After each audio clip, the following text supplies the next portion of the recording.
C I already know इस video पे कुछ ज्यादा व्यूज नहीं आने वाले, मे बी रोड होके 400-500 व्यूज क्रॉस कर जाए ये video, but honestly speaking I just don't care. If I really love something I will definitely talk about that on this channel. ये इस चैनल की फाउंडेशन है and I will make sure I will never break it. अभी मैंने इस review की शुरुआत तो नहीं की है, बट आई कैन कॉन्फिडेंटली से जो चीजें मैंने इस डेमो में एक्सपीरियंस की ना, अगर ये game throughout the playthrough ये सारी चीजें नेल कर गई, I think this could be the best indie game of 2026. So yeah, अगर आपको अभी तक समझ नहीं आया, I am talking about replaced.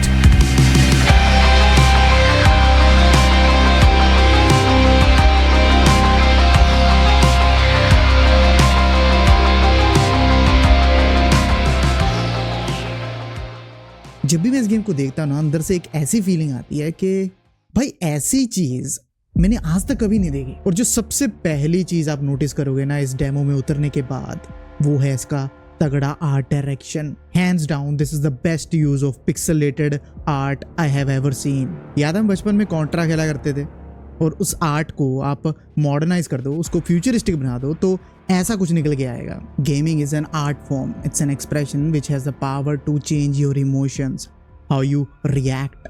And hands down, this game is actually a piece of art. Sad Cat Studios की ये पहली गेम है and they literally knocked it out of the park with their first project. ये game इतनी ज़्यादा visually appealing है कि आपका आंखें बंद करने का मन तक नहीं करेगा. मैंने ना बहुत बारी देखा है कि लोग ग्राफिक्स को रियलिज्म के साथ बहुत बारी ना कोरिलेट कर जाते हैं. But let me tell you, graphics are not about realism, but graphics are always about the amount of detail that you can put in each and every scene of your game. And Replaced is basically excelling in every sequence. The lighting of this game is so good. अगर मुझे थोड़ी सी यहाँ पे example देनी हो तो बिल्कुल शुरुआती के सीन में कैसे सनरेज भाई फॉरेस्ट में से गुजर के उस छोटे से पानी के तालाब में रिफ्लेक्ट करती हैं. लिटरली एक रास्ते में ना टूटा हुआ बड़ा सा बोर्ड सा होता है, और उसमें से सूरज की किरणें उसके छोटे छोटे स्क्वायर होल्स में से निकल के घास पे पड़ती है. इतनी तगड़ी और डिटेल्ड लाइटिंग है इस गेम की. ये जो आजकल बज़वर्ड चल रहा है ना, ray tracing,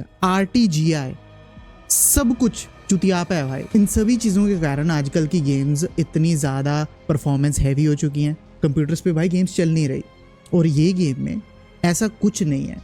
everything that you see is all pre rendered. सब कुछ पहले ही सोच समझ के लाइटिंग को यहाँ पे फिक्स किया गया है, and it works. The environments look dense because of that, और उसके कारण इतना ज़्यादा तगड़ा ऑरा, इतना तगड़ा एटमॉस्फियर क्रिएट हो जाता है यहाँ पे. You just feel immersed through and through. इस गेम के जो वाइब्रेंट कलर्स हैं, जो हाई कॉन्ट्रास्ट कलर पैलेट है, उसके कारण इसको एक स्टाइलाइज्ड, एक सिनेमैटिक सी वाइब मिलती है, जो कि शायद मैंने किसी और पिक्सेलेटेड गेम में ना कभी एक्सपीरियंस नहीं की. सरल भाषा में अगर मुझे कहना हो तो ये गेम साइबरपंक 2077, इनसाइड और आर्खम नाइट का एक परफेक्ट कॉम्बिनेशन है. Cyberpunk 2077 because of its aesthetics, its world design, और inside because of its dark and gritty vibe, और Arkham Knight because of its fucking game play.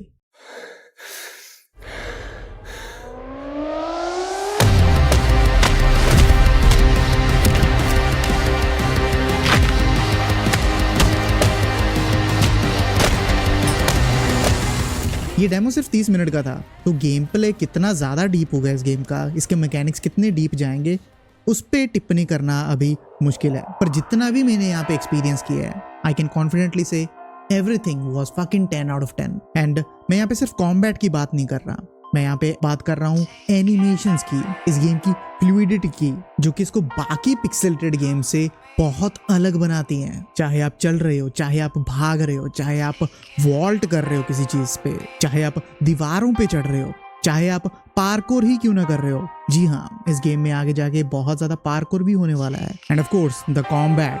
ज्यादातर इस game में fist fighting है, जो आपके पास वेपन है आप उसका यूज करते हो हैंड टू हैंड मेले कॉम्बैट में. And man, I am amazed on how well cooked it is. दो तरह के आपको साइनेज यहाँ पे देखने को मिलते हैं, एक पैरी करने के लिए जिसको इंडिकेट करता है एक येलो साइन, और या फिर डॉज कर सकते हो आप मूव्स को, जिनको इंडिकेट करने के लिए रेड साइन का यूज हुआ है. There is a gun in this game जिसका यूज करके आप फिनिशर्स वगैरह पुल ऑफ कर सकते हो. लाइक एनिमी को स्टन करके, अगर आपने एनिमी को परफेक्ट पैरी कर दिया तो वो स्टन हो जाता है थोड़ी देर के लिए, और उसके बीच में आप एक फिनिशर लगा सकते हो.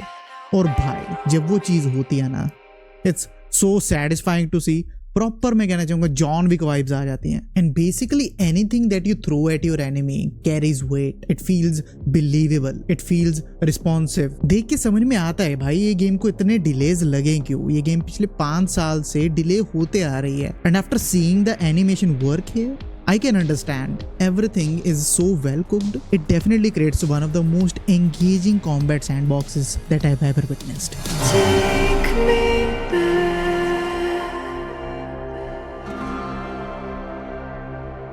See, हमने विजुअल डिटेल्स के बारे में तो बात कर ही ली और कैसे वो इस गेम को इमर्सिव बनाते हैं। But in my honest opinion the visuals are just a part of the immersion. The real immersion has been carried by the subtle details. ऐसी डिटेल्स जिनके कारण गेम चाहे विजुअली रियलिस्टिक ना हो बट रियलिस्टिक फील जरूर होती हैं। And I am glad to say this shit is filled with all those details. ये गेम में लिटरली 0 कट्स हैं भाई। What I mean by that is that there is no transition here. आप एक सेक्शन से दूसरी सेक्शन में जब जा रहे होते हैं ना तो कैमरा भी आपके साथ धीरे धीरे दूसरे सेक्शन तक पैन करता है, जिसके कारण कभी भी इमर्जन ब्रेक नहीं होता। कभी भी ऐसी फीलिंग नहीं आती कि आप नए लेवल में जा रहे हो। It makes the world feel connected. और ऊपर से जब भी इस गेम में आपको कोई रीडिंग मटेरियल्स वगैरह मिलते हैं, कुछ नोट्स मिलते हैं, कुछ लोर के बारे में जानने को मिलता है ना, वो सारा कुछ आप स्कैन करके आपके पास एक छोटा सा फोन है उसमें फीड हो जाता है। And for the most part there is no UI in this game.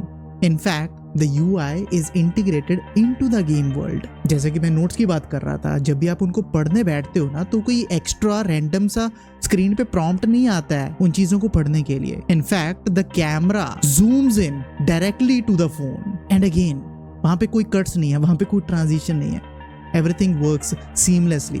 और जब भी आप अपने फोन की मेन्यू स्क्रीन में ऊपर नीचे करते हो उसके साथ साथ आपके कैरेक्टर का हैंड भी वैसे ही रियलिस्टिक हैंड मूवमेंट्स करता है। रिमेंबर कैसे बाकी गेम्स में जब भी आप चल रहे हो या फिर भाग रहे हो, आपके सामने कोई ऑब्जेक्ट आ जाता है, आपका कैरेक्टर ऑटोमेटिकली वोल्ट कर जाता है या फिर आप सिर्फ वहां पे स्टक रह जाते हो। आपका कैरेक्टर चलता रहता है और आगे बढ़ता नहीं है अनटिल और unless you give an input. कहीं ना कहीं एक इनविजिबल सी वॉल क्रिएट हो जाती है। वहीं पे इस गेम के ना बिल्कुल स्टार्टिंग में एक सीन था जहाँ पे ना एक पेड़ कट के नीचे जमीन पर गिरा हुआ था और वहां पे मैं धीरे धीरे चल के जा रहा था, बेल पूरी खा रहा था और वहां पे मैं सही टाइम पे जंप का बटन दबाना भूल गया और मेरा कैरेक्टर सर के बल जमीन पे धड़ाम से गिरा। मतलब अगर आप सही टाइम पे सही बटन नहीं प्रेस करोगे then you will get punished. It's such a small detail but it makes a lot of difference. Not to mention the sound design of this game is fucking incredible. It's so damn realistic, जिसके कारण immersion की ये एक और layer सी add हो जाती है। हमने कितनी बार सुना है कि gaming is a form of escapism, and I think these small differences, these small attention to details, the extra thought actually gives you the true escape from the reality. This tiny flame makes me feel like home. We're not the same. Doesn't mean we walk alone. See, replaced visually, aesthetically, gameplay wise इतनी ज्यादा तगड़ी थी कि अगर इस game का narrative अच्छा ना भी होता ना तो भी कोई फर्क नहीं पड़ना था। बट इस गेम का जो नैरेटिव है, इस गेम की जो कहानी है इतनी ज़्यादा इंटरेस्टिंग है। और मैं ना अब थोड़ा सा डिस्कस करना चाहूँगा यहाँ पे स्टोरी के बारे में। तो अगर आपने ये गेम या फिर ये डेमो नहीं खेला है, I would definitely recommend you guys playing the demo first and then coming back, because I just don't want to ruin your experience here. In this game we play as Reach, एक AI जिसको Phoenix corporation के 2 scientist ने बनाया था। एक था Warren और एक था स्टीफन। स्टीफन किसी कारणवश एक दिन चल बसता है और वॉरन उसका बहुत ही करीबी दोस्त था, वो दुखी हो जाता है। और जो AI था रीच, वो इतना ज्यादा इंटेलिजेंट होता है कि वो भी दुखी हो जाता है। और स्ट्रॉन्ग इमोशंस के कारण, इतने दर्द के कारण जो न्यूरल इंटरफेस था ना AI का, वो डैमेज हो जाता है। और जब वो डैमेज होता है ना तो वो AI किसी तरीके से वॉरन के अंदर घुस जाता है। सो वॉरन अब सिर्फ एक नॉर्मल ह्यूमन बीइंग नहीं रहा, उसके अंदर एक AI भी है जो कि उसको गाइड करेगी। और पूरी की पूरी लेबोरेटरी में जहाँ पे वो दोनों साइंटिस्ट काम करते थे उसमें आग लग जाती है इस डैमेज के कारण। और कहीं ना कहीं इन लोगों को बचाने के लिए एक डैमेज कंट्रोल यूनिट आती है, एक स्क्वाड आती है वहां पे। बट हियर्स अ ट्विस्ट, उनको बचाने के बजाय वो डैमेज कंट्रोल यूनिट उन सभी के सभी साइंटिस्ट को मारने लग जाती है और रीच और वॉरेन अपनी जान को बचा के वहां से भाग आते हैं और भागते भागते वो फीनिक्स सिटी को भी क्रॉस कर जाते हैं। और यहाँ पे इस गेम की कहानी की शुरुआत होती है, इस डेमो की शुरुआत होती है एज पर से। But this is not even the whole story. The most interesting part is actually tied into the lore of this game. When you actually get to the documents, the phone that you have, वहाँ पे इतनी तगड़ी तगड़ी details यहाँ पे इन्होंने रखी हुई हैं। अपेरेंटली जो इस गेम का वर्ल्ड है ना वो 1965 अमेरिका में सेट है और इस वर्जन में अमेरिका की 1/3 जगह बिल्कुल बंजर है, बिल्कुल रहने के लायक नहीं है। और उसका मेन रीजन है the first nuclear blast, the first atom bomb testing that Oppenheimer did in 1945 जुलाई। और उस ब्लास्ट की रेडिएशन के कारण लाखों करोड़ों लोग मर जाते हैं और 1/3 जैसा कि मैंने कहा अमेरिका रहने लायक रहता ही नहीं है। इस गेम की कहानी यार बहुत डार्क होने वाली है। This is just a part, this is just like starting 20 minutes that I experienced.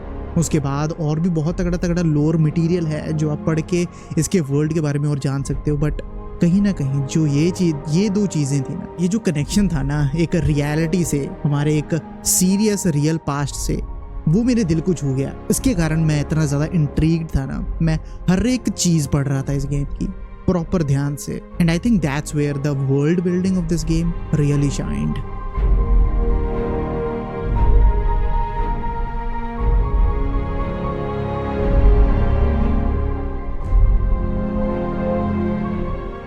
So yeah, that's it for today's video guys. मेरा बहुत मन था इसके बारे में बात करने का। जब से मैंने डेमो खेला ना तभी से बस मैं बैठा था सोच रहा था कि मैं अब बोलूँ क्या, बोलूँ क्या इस रिव्यू में। And I hope you guys enjoyed it. अगर आपने ये डेमो नहीं खेला है please do check it out. Steam पे फ्री में अवेलेबल है, 20-30 मिनट की बात है। मैं श्योर हूँ कि भाई किसी को भी इस गेम से प्यार हो जाएगा। That's how special it is. And I just cannot wait for the full release, which is gonna be happening on 12th of March 2026. अगर आपको मेरे रिव्यू में मज़ा आया तो लाइक कर देना एंड कमेंट करना अपने थॉट्स, और इस वीडियो को भी हाइप ज़रूर करना क्योंकि ये गेम भाई कहीं ना कहीं इतनी पॉपुलर है नहीं, शायद होगी भी नहीं, बट आई वॉन्ट कि पॉपुलर हो। अगर आप इस वीडियो को हाइप करोगे तो ज़्यादा से ज़्यादा लोगों तक पहुँचेगी and it will make a huge difference. और इसके जो डेमो का वॉक थ्रू था वो मैंने अपने main channel Shadow Strike gaming पे कर रखा है। If you want you can check that out, link आपको यहाँ पे मिल ही जाएगा। सो या मिलते हैं अगले तगड़े न्यू एपिसोड में guys, and this Tushar signing off, good bye.